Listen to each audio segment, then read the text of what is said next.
Olá, pessoal, tudo bem? Bom, hoje então a gente vai dar início à nossa segunda aula de física. Continuamos aí na modalidade EAD. A nossa aula de hoje vai ser um pouquinho diferente da nossa última aula. Um dos motivos é porque a gente vai ter um período menor, nós vamos ter uma aula hoje de 30 minutos aproximadamente. E outro motivo é que eu pensei em fazer uma aula um pouquinho mais teórica para vocês hoje, tá bem, gente? Na última aula a gente trabalhou um conceito vinculado a alguns exercícios. A aula de hoje eu quero focar bastante na parte da teoria, para que vocês, na segunda-feira, quando a gente tiver a nossa aula presencial, que se Deus quiser vai dar tudo certo e a gente vai poder se conhecer e se encontrar pessoalmente, a gente vai trabalhar então exercícios sobre a teoria abordada hoje, ok? Então vamos lá, eu vou apresentar aqui para vocês os slides da teoria. E aí a gente vai falando sobre cada tópico. Bom, como eu já mencionei, a aula hoje, então, é sobre hidrostática, gente, tá? Então, o que é hidrostática? Acho que vários vão lembrar sobre as aulas de física da escola, talvez alguns não lembrem, então acho legal reforçar. A hidrostática, então, é a parte da física que estuda os fluidos, ok? E o que são fluidos? Fluidos nada mais nada menos do que substâncias que possuem a capacidade de escoar com grande facilidade. Então, fluidos eles têm grande poder de movimentação, ok? E outro aspecto interessante sobre fluidos é que eles postos em diferentes tipos de recipiente, eles têm a capacidade de se adequar a esses recipientes. Um exemplo, por exemplo, é que se eu pegar uma garrafa de cerveja e virar o líquido da cerveja num copo, aquela cerveja ela vai incorporar o formato daquele copo. Então, ela vai se tornar um cilindro, né? Se a gente olhar, digamos, o volume que ela vai abranger, que ela vai estar inserida. E assim como vários outros aspectos, tá? Então, o fluido, ele se caracteriza por ser uma substância que escoa, uma substância que é livre, ok?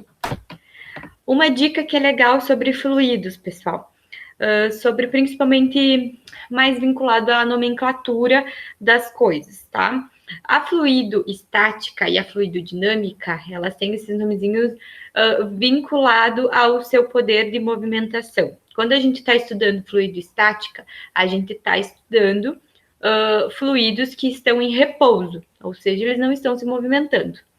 Fluido dinâmica já é o contrário, são fluidos em movimento. Esse nome, para a gente poder lembrar a diferença de uma para outra, eu sempre tento associar que dinâmica é alguém dinâmico, né? Quando a gente fala que alguém é dinâmico, aquela pessoa ela é ativa, ela é falante, ela resolve rápido as coisas, então ela se movimenta muito. Então é uma ideia aí para vocês vincularem. Eu preciso sempre associar alguma coisa para mim me lembrar de conceitos. Eu tenho bastante dificuldade assim em decorar. Então eu preciso entender de alguma maneira esquisita aqui na minha cabeça para mim poder lembrar disso e aplicar isso depois, ou seja, em uma prova, uma avaliação, ou na vida, enfim. Então, é legal essas diquinhas aí, porque Enem tem muito a ver com isso, né?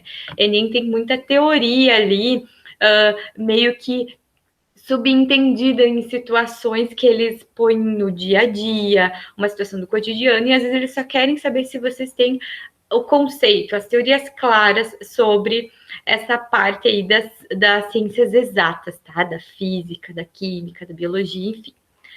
Vamos adiante, tá? Para a nossa aula de hoje, nós vamos trabalhar, então, 5 conceitos.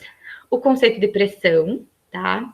O de densidade, de empuxo, princípio de Steven e Pascal. Os dois princípios finais, eles são resultantes de análises desses 3 conceitos iniciais, tá? Aqui eu deixei indicado para vocês a questão de qual que é a unidade no sistema SI de cada um desses itens, tá? Então, pressão é em Pascal, densidade em quilograma por metro cúbico, empuxo é em Newton, princípio de Steven e Pascal é em Newton, mas pode variar aí dependendo do que for a variável que eu isolar dentro desses princípios. A gente vai entender mais adiante, ok? Então, vamos começar com a pressão, gente. Pressão tem, assim, ó, inúmeras aplicações na nossa vida, tá? Eu deixei algumas imagens aqui para a gente conversar um pouco sobre isso. Enfim, quando a gente vai tomar uma injeção, como eu deixei indicado aqui, imaginem você se essa injeção fosse algo mais espessa. Quanto maior a injeção, maior é a dor, mais dolorido, porque tu tem que aplicar mais força. O porquê disso? A pressão, ela é uma resultante entre a divisão de uma força aplicada sobre a área que isso está sendo aplicado. Então, se eu quero uma grande pressão, eu tenho que ter uma área pequena. Já me ajuda, porque um número dividido por algo pequeno, ele vai se mantendo de uma magnitude maior, ok? Aqui, então, a gente tem... eu deixei uma imagem de um refrigerante, porque tem um gás, né? Então, aquele gás, na verdade, esse refrigerante, qualquer líquido, ele fica pressionado, né? O gás, tanto é que a gente abre a tampa e faz... Puff, ele está muito pressionado ali dentro, ele está comprimido naquele volume, então ele precisa escoar aquele gás comprimido. Então, o gás nada mais é que pressão posta dentro da garrafa, ok? A pressão arterial, que é aquela que a gente afere quando vai fazer algum tipo de exame, enfim. Essa pressão é, na verdade, a tensão que o fluido, que o nosso sangue, ele está tendo contra as paredes das nossas veias, tá? Talvez a prof. Marilce aí auxilie melhor na explicação mais biológica da coisa. Mas a ideia de vocês conseguirem vincular é essa, tá? Que a pressão arterial é a tensão que aquele fluido está tendo dentro das nossas veias, tá? Então, quando tu está com uma pressão muito alta, porque ele está jorrando muita energia, muita tensão ali nas paredes das nossas veias. E quando está muito baixo, significa que o nosso sangue ele praticamente não está em movimento, que também não é bom, né, gente?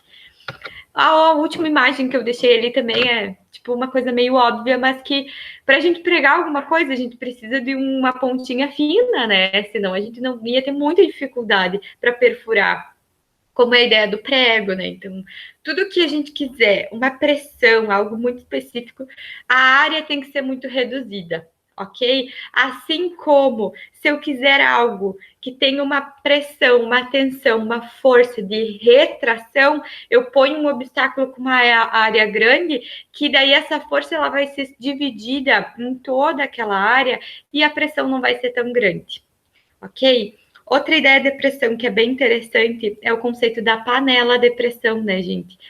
A panela de pressão, ela surgiu por causa dos alquimistas, quando eles queriam cozinhar nos altos das montanhas que eles escalavam, eles tinham uma certa dificuldade, porque começava a ferver aquele alimento, aquele cozimento que eles estavam tendo, antes do líquido estar aquecido. Aqui na nossa pressão atmosférica, que a gente está à mercê, o ponto de ebulição é mais ou menos a 100 graus, tá? Então, o alimento já está aquecido quando começa a ferver. E lá, em lugares de altitudes muito altas, por ter uma pressão baixa, ele tende a subir, a ebulir, só que o líquido ainda está frio. E aí não tinha o cozimento. Então, eles pegaram e confeccionaram a panela de pressão para que eu mantivesse aquilo. Então, por mais que ele tentasse ebulir, né, ele não conseguia porque ele estava pressionado ali dentro. E aí os alimentos cozinhavam. Né? Ideia legal aí que pode vir a surgir em alguma questão aí, algum tema, e vocês vão saber vincular. Bom, já dei uma faladinha antes no item da panela de pressão para vocês sobre a pressão atmosférica. Ela é um exemplo muitíssimo importante, gente, sobre pressão, tá? A pressão atmosférica, então, nada mais é do que a pressão que a gente sofre, né, na camada externa do planeta Terra, por conta da grande camada de gases que nos envolvem. A gente tem toda uma atmosfera, uma estratosfera, várias feras aí, tá? Que formam uma camada de pressão sobre o nosso planeta, tá? Então, quando a gente tem baixa pressão, quando esses fluidos eles tendem a ter uma baixa pressão, significa que a gente não vai ter um tempo bom aí. A gente tende a ter temporais, instabilidade, chuvas, enfim. Quando a gente tem alta pressão, tá?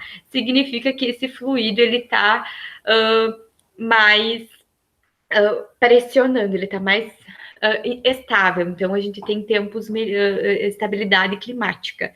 Não sei muito a fundo sobre esse tema, mas a ideia é que quando, então, se eu tenho força sobre área, a área é sempre a mesma, o que está sendo modificado é a força desse fluido sobre a área, né, gente?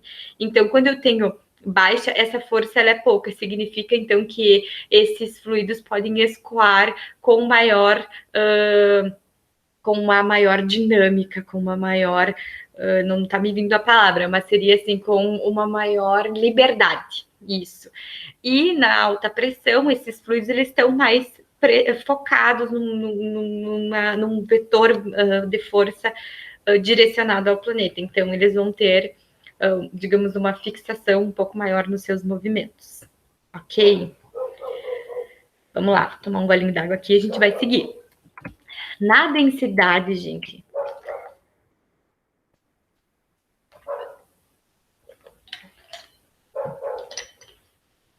o conceito de densidade, ele tem que ser analisado por dois viés, ok? A gente tem a densidade absoluta e a gente tem a massa específica. Bom, a densidade absoluta é quando eu estou analisando a densidade de um corpo, tá? Ou seja, eu não estou considerando que tipo de material que ele é feito ou não. Na massa específica, eu estou considerando a substância, ok? A maneira da gente calcular é sempre avaliar massa dividido pelo seu volume. Quando a gente está trabalhando com algo específico, essa massa vai ser aquela massa específica lá do elemento atômico, ok? Então, o conceito primordial da densidade que a gente associa é se afunda ou se flutua, né? A ideia lá daqueles programas de domingo que colocavam vários objetos num recipiente lá com água, geralmente, ou azeite, ou enfim, vários fluidos diferentes e perguntavam aos telespectadores se afundava ou flutuava. Então, a ideia é essa questão de afunda ou flutua. Se a densidade for maior ou menor do que aquele fluido, se ela for maior, eu afundo, se ela for menor, eu flutuo. Ok? Então, é uma ideia, a densidade é um conceito, assim, simples da gente entender, mas muito importante porque ele tem muitos aspectos interessantes. Por exemplo, é a partir de uma análise de densidade que eu consigo verificar se um metal é precioso ou não, se ele é ouro de verdade ou se ele tem alguma mistura, enfim, a gente vai chegar nessa ideia quando a gente falar de empuxo. Já estamos chegando lá, tá? Deixei ali para vocês, então, aqui, ó, indicado o SI, então, a unidade é quilogramas por metro cúbico. E aqui seria o usual, tá, gente? Gramas por centímetros cúbicos. Quando a gente está analisando mais num viés, assim, da substância, a gente vai estar trabalhando sempre com gramas, né? Porque a gente, por exemplo, uma pepita de ouro, a gente vai estar trabalhando com uma substância de quantidade um pouco menor. Então, a gente utiliza usualmente essa unidade aqui. É interessante que a densidade ela não tem um nome para a sua unidade. Não sei se mencionei, e na parte da pressão, a gente tem Newton por metro cúbico, né? Porque é força sobre um volume. Logo, a gente chama isso de Pascal. Aqui a gente é quilograma por metro cúbico mesmo, e é isso aí, tá ok? Vamos então para o empuxo. Esse aqui é bem legal, porque ele tem uma historinha aí envolvida. O que acontece, gente? Arquimedes, ele foi contratado pelo rei da sua cidade lá na Grécia que ele descobrisse se a coroa que o rei tinha mandado fazer realmente era somente de ouro puro. O rei, ele contratou o artista lá para fazer e entregou toda a quantidade de barras de ouro que ele julgou ser necessária para que se composse a sua coroa. E quando ele recebeu a coroa pronta, ele ficou um pouco desconfiado, mesmo que o peso, né, assim, aparentemente fosse a mesma. Então ele contratou o Arquimedes, que era muito inteligente, já bem quisto na sua área, para que ele descobrisse. Bom, a Arquimedes se dedicou primordialmente a isso, e um dia ele estava indo tomar um banho e entrou na sua banheira e percebeu que o volume deslocado de água era equivalente ao volume da parte do seu corpo que tinha imergido naquela água. Aí tem a história de que ele levantou nu e saiu pela cidade gritando Eureka, Eureka, que em grego significa descobrir. Aprendi, eu sei, tá? Então, gente, qual foi a ideia que Arquimedes teve e que é aplicado até hoje? Era que se ele pusesse aquela quantidade de peso de ouro puro submerso num balde de água, ele ia deslocar aquele volume de água. Logo, ele ia colocar a coroa e ia verificar se o volume de água deslocado seria equivalente ao da barra ali com a mesma, com o mesmo peso, tinha deslocado. E fez também um teste com a mesma quantidade de peso de prata. E com isso ele percebeu que o volume da coroa ele estava intermediado entre o volume deslocado do ouro e da prata. Logo, não era ouro puro. Então ele desvendou aí o mistério e a curiosidade do rei da Grécia na época lá. Bom, gente, o que a gente aprende com isso então?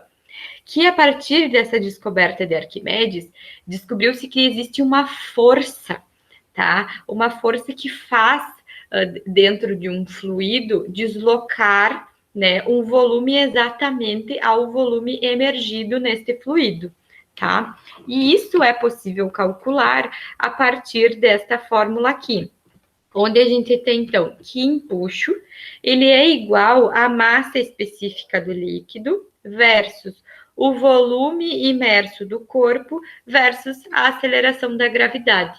Então, o empuxo é uma força, é esse vetor que faz, né, movimentar esse fluido onde eu estou imergindo algum objeto, um corpo qualquer, tá? Então, como é força, a unidade é em Newton, né, pessoal? Aqui eu trouxe de novo para vocês aquela ideia do que eu estava falando sobre a densidade, né? Então, o empuxo, ele traz esse conceito de densidade também, né? Então, assim, ó, se eu tiver um objeto, uma quantidade de gramas de ar e uma quantidade de gramas. Vamos pensar melhor numa esfera, tá? Cheia de ar e uma esfera de ferro maciço. Se eu colocar isso dentro de um recipiente de um tanque de água, o ar ele tende a subir. Logo, se eu quiser manter ele naquela posição, eu tenho que prender ele aqui embaixo. O ferro tende a descer. Eu tenho que aplicar uma força, né, equivalente que eu mantenha essa esfera aqui nesse lugar. Então, aqui ele fala ó, que a densidade de um é menor que a densidade do outro, tá? Então, aqui ele, quando isso acontece, a densidade ela é menor do que o fluido que eu estou, ele sobe, ok? Outra coisa aqui, ó, que é importante. Se eu tenho 3 corpos totalmente imersos em um mesmo fluido e com o mesmo volume, eles vão ter o mesmo empuxo, tá? Então, assim, ó, não importa o formato, tá, galera? Se ele tem um volume que tem o mesmo, ele tem o mesmo volume e eles estão no mesmo fluido, eles vão sofrer a mesma força de empuxo, tá?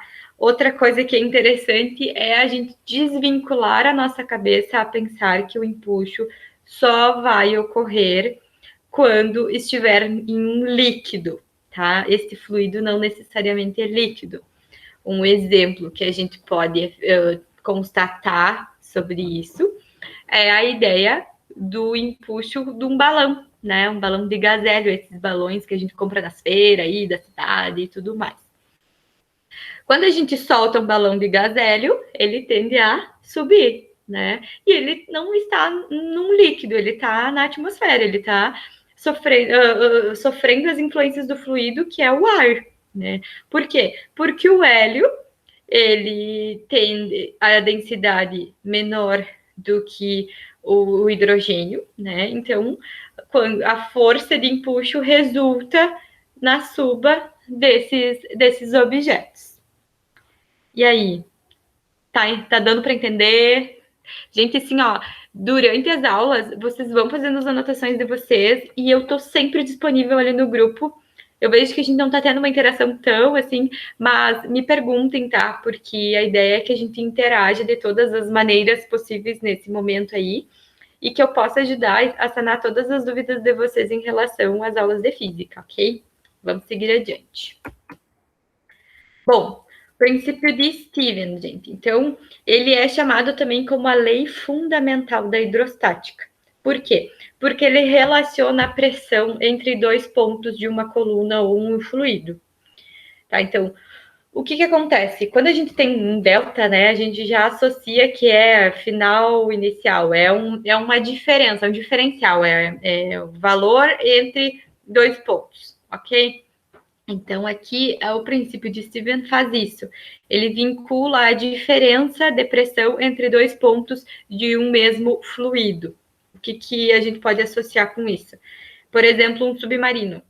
Quando a gente tem os marinheiros lá que vão participar de alguma missão, alguma coisa que são os submarinos, eles fazem um treinamento pulmonar, respiratório, né? Porque uma coisa é eles mergulharem com seus submarinos a 10 metros, outra é a 15, a 50, né? Então, é o mesmo fluido, é água, só que os pontos onde vão estar inseridos esse submarino afetam diretamente na pressão que eles vão estar sendo submetidos. Logo, então, existe uma diferença.